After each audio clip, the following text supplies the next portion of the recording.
ይህ በሞስኮ ሩሲያ የእህቱን ግድያ በመፈጸም ተከሶ ፍርድ ቤት የቀረበው የ18 ዓመት ሊዮናርድ ግሬዘር ነው።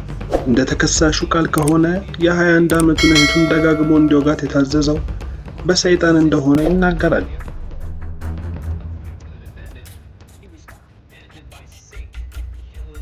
ዛሬ ግሬዘር በሞስኮ በሚገኘው የሸርቢንሲቭ ፍርድ ቤት ውስጥ ከመስታወት በታሰረ ጎጆ ውስጥ ተቀምጦ ይታያል። ይህ አሰራር አደገኛ ወንጀለኞችን ጥቃት እንዳያደርሱ ወይም እንዳያመልጡ ለመከላከል የሚያደርግ ሲሆን ከሩሲያ ውጭ ብዙም አይታይም። ግሬዘር ልክ የታሰበውን ለማድረግ እየተዘጋጀ ነው።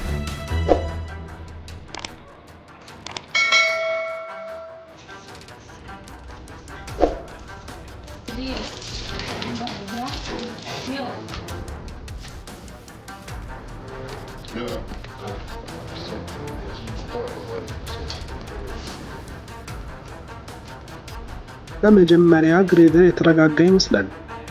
ነገር ግን ከጥቂት ክስተቶች በኋላ በጥይት በማይበገር የመስታወት ሳጥኑ አናት ላይ ባሉ ክፍሎች ውስጥ ሾልኮ ለመውጣት ቻለ። ቪዲዮ ላይ ባለ ክፍተት ምክንያት እንዴት እንደወጣ ባይታይም በድጋሚ ብንመለከተው ፖሊሶቹ እሱን ለማስቆም ሳጥኑን ለመክፈት ሲያስቡ ይታያል። ነገር ግን ግሬዘር ከነሱ ቀድሟል። አንድ የህግ አስከባሪ ቢመታውም እጅ አልሰጠም።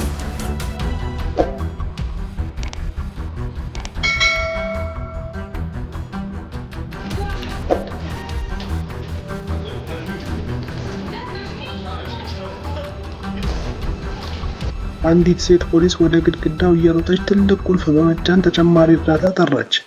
ግሬዘር ለማምለጥ ሲታገል ሱሪው እየወለቀ ነው። ፖሊሱ የእግሩን መያዣ አጥብቆ ስለያዘው ሊለቀው አልቻለም።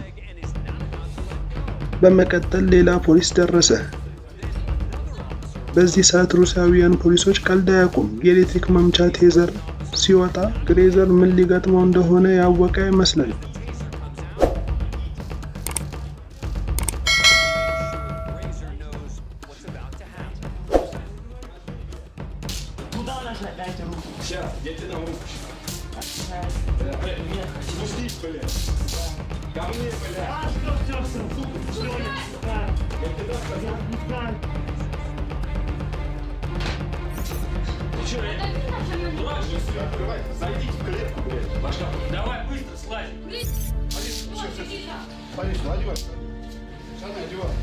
ግሬዘር ሱሪውን መልሶ ከለበሰ በኋላ ግድያውን እንደፈጸመ ሙሉ በሙሉ ተናግሯል።